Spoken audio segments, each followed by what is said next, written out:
ফজরের সময় ভোরবেলা এই ধরনের দুর্ঘটনা যখন ঘটে তখন আমাদেরকে ভাবতে শেখায়।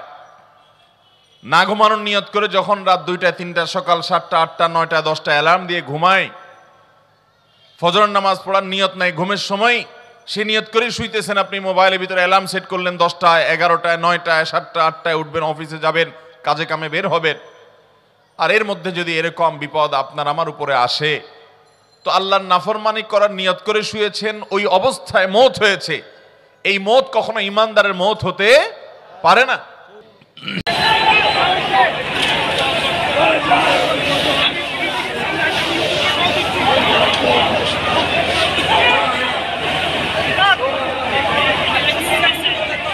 ঠিক, এবং ইতিহাসের এই ভয়াবহতম দুর্ঘটনায় কত বাচ্চা হয়তো এতিম হয়েছেন, কত বাবা মা সন্তান হারা হয়েছেন, কত মানুষ ভাই বোন এবং আপনজনকে হারিয়েছেন। শোক সন্তপ্ত পরিবারগুলোকে আল্লাহ রাব্বুল আলামিন সান্ত্বনা নসিব করুন। মোহতারাম হাজরিন, এই সকল ঘটনা বলি, এগুলো তো বটেই। দুনিয়াতে যত ছোট ছোট ক্ষুদ্রাতি ক্ষুদ্র ঘটনা ঘটে, ইমানদারের জন্য প্রত্যেকটা ঘটনার মধ্যেই শিক্ষা আছে। আল্লাহ রাব্বুল আলামিন দুনিয়াতে যত কিছু ঘটান তার প্রতিটা বিষয় থেকে ইমানদারের শেখার আছে, জানার আছে, উপলব্ধি করার আছে, বোঝার আছে, এবং করণীয় সেখান থেকে বের করার অনেক কিছু আছে। এই ধরনের ঘটনা প্রায় ঘটে পৃথিবীতে, বড় বড় দুর্ঘটনাগুলো। কিন্তু আমরা কিছুদিন সেগুলো নিয়ে আলোচনা করি, আবার আমরা যে সে আগের জায়গায় ফিরে চলে যাই। আমরা হয়তো সবসময় বুঝে উঠতে পারি না এই সকল প্রাকৃতিক দুর্যোগ, এগুলো দেখলে অনেক সময় আমরা গড়পড়তে আল্লাহর গজব বলে চালাই দেই, যেটা সবসময় সঠিক না। অনেক সময় মানুষের জীবনে বিপদ আসে, মুসিবত আসে, দুর্ঘটনা ঘটে, অ্যাক্সিডেন্ট হয়, এরকম আরো অনেক কিছু ঘটে। সেগুলো আল্লাহ তাআলা বান্দাকে পরীক্ষা করবার জন্য করেন। আল্লাহ তাআলা বলেছেন, ওয়ালা নাবলুওয়ান্নাকুম বিশাইইম মিনাল খাউফি ওয়াল জু'i ওয়া নাকসিম মিনাল আমওয়ালি ওয়াল আনফুসি ওয়াস সামারাত। এই আয়াতে নানাবিধ বিপদের কথা বলা হয়েছে।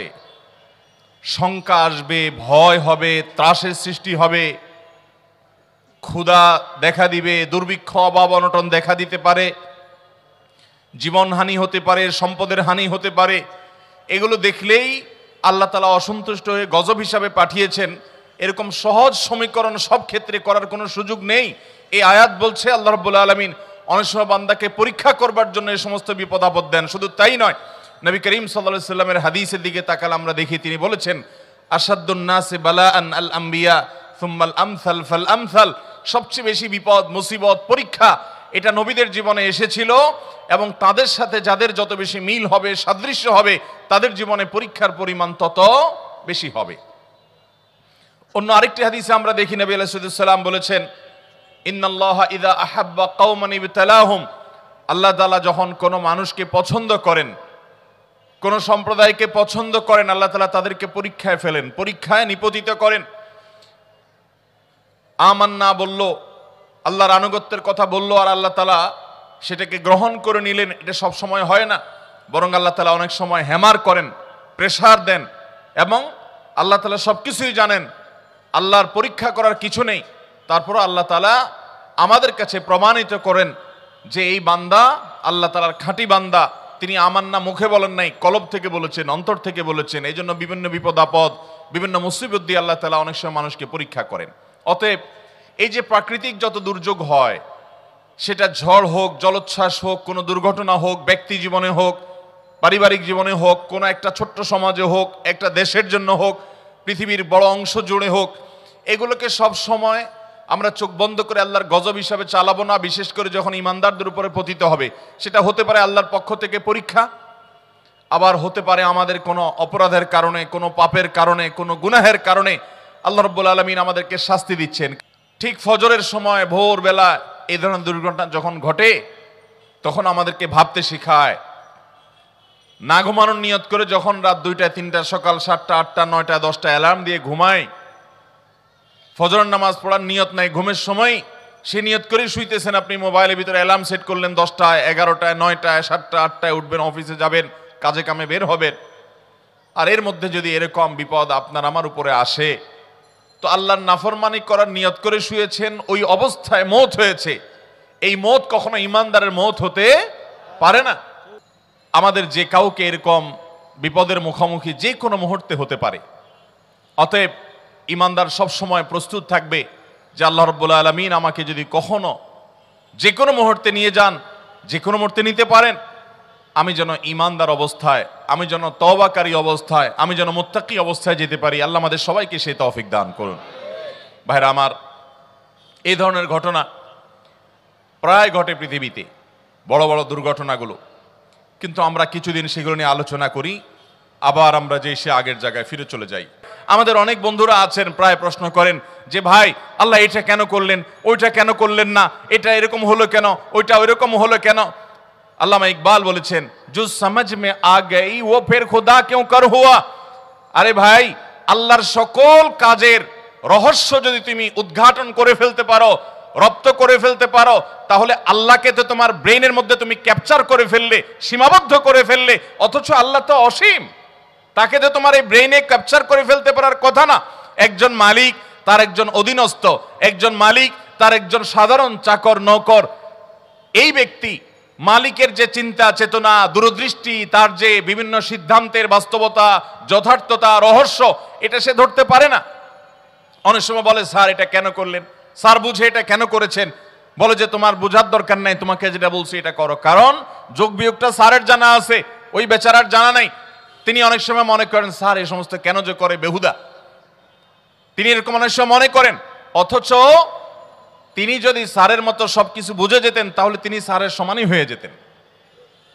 তো দুনিয়ার মানুষ যদি সাধারণ একজন ড্রাইভার, একজন পিয়ন, একজন সাধারণ কর্মচারী, তিনি যদি তার প্রতিষ্ঠানের মালিক, সর্বোচ্চ ব্যক্তিত্ব যিনি, সর্বোচ্চ আসনে যিনি আছেন, তার যোগ বিয়োগ যদি ইনি ধরতে না পারে, তাহলে আহকামুল হাকিমিনের সকল যোগ বিয়োগ, তাকের সকল ফয়সালার রহস্য, কোনটা কেন করেছেন, কোনটার পেছনে লুকায়িত রহস্য কি আছে, এটা পৃথিবী মানুষ কিভাবে ধরতে পারে। বিধায় ঈমানদার সে আল্লাহর প্রতি ঈমান আনবে। কিয়ামত যত নিকটবর্তী হবে ভাইরা আমার, ঈমান ধরে রাখা তত কঠিন হবে। আমাদের অনেক অনেক নাস্তিক বন্ধুরা প্রশ্ন করে, ভাই আপনারা কোরআনে কারীমের আয়াত তেলাওয়াত করে ফু দিলে বলেন রোগ ভালো হয়ে যাবে, ব্যথার জায়গায় হাত দিয়ে দোয়া করার কথা বলেন, আউযু বিইজ্জাতিল্লাহি ওয়া কুদরাতিহি মিন শাররি মা আজিদু ওয়া উহাযির, এটা পড়লে দোয়া ব্যথা ভালো হয়ে যাবে।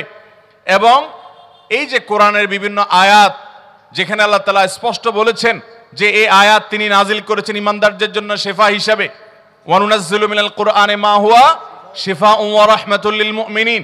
এই কোরআনের একটা বিশেষ অলৌকিকত্ব হলো শিফা। আমি বলি ভাই, কোরআনের অলৌকিকত্ব যদি, এই অলৌকিকত্ব যদি দেখতে চান, আমি আপনাকে হলফ করে বলতে পারবো কোরআনের অন্য কোনো অলৌকিকত্ব দেখাতে পারি বা না পারি, এই অলৌকিকত্ব আপনি দেখতে পাবেন অবশ্যই এই কোরআন কিভাবে মানুষের জন্য শিফা হয়। প্রশ্ন হলো যে কোরআন মুখে উচ্চারণ করে তেলাওয়াত করবে আর ফু দিবে আরেকজন ভালো হয়ে যাবে, এটা কিভাবে সম্ভব? ওষুধ খায়, সেটা শরীরে যায়, সেটা আমাদের শরীরে, আপনার শরীরের সাথে মিশে, আমাদের রক্তের সাথে মিশে, তারপর শিরা উপশিরা যায়, সেটা আমাদের মধ্যে কাজ করে, ডাইজেস্ট হয়, এরপরে ভেতরে যায়, শরীরের মধ্যে প্রভাব ফেলে, এটা তো বোঝা যায়। কিন্তু কোরআন কারীমের আয়াত পড়ে ফু দিলে নাকি ভালো হবে, হুজুররা কি বলে এই সমস্ত আজগবি কথাবার্তা। ভাইরা আমার, এখন তো সুইচও লাগে না, আপনার তারও লাগে না, রিমোটে টিপ দিলে ফ্যান চলে, টিপ দিলে বন্ধ হয়, এমনকি টিপও দেওয়া লাগে না। টেকনোলজি বের হয়েছে, মুখ দিয়ে শুধু বললেই হবে গরম লাগছে, তো ফ্যান চলা শুরু হয়ে যাবে নাকি? তাহলে যে গরম লাগছে বলছে, সে যে ল্যাঙ্গুয়েজ সেট করা আছে, এই যে মোবাইলের মধ্যে দেখবেন যে কি আছে, কি সিরি, হাই হ্যালো সিরি আছে না, হ্যালো সিরি যদি বলে কল অমুক, অর্থাৎ অমুককে কল করো, তো মোবাইল ডাইরেক্ট নিজে নিজে কল করে ফেলায়, আছে না নাই? হাতে নেওয়াও লাগবে না, দূরে থাকবে, বলবেন আর সে কল করে দিবে। তো এইটা যদি সম্ভব হয়, তাহলে কোরআনে কারীমের আয়াত পড়ে ফু দিলে আল্লাহ রাব্বুল আলামিন সেখানে অ্যাকশন করিয়ে ওই ব্যক্তিকে সুস্থ করতে পারেন কি পারেন না?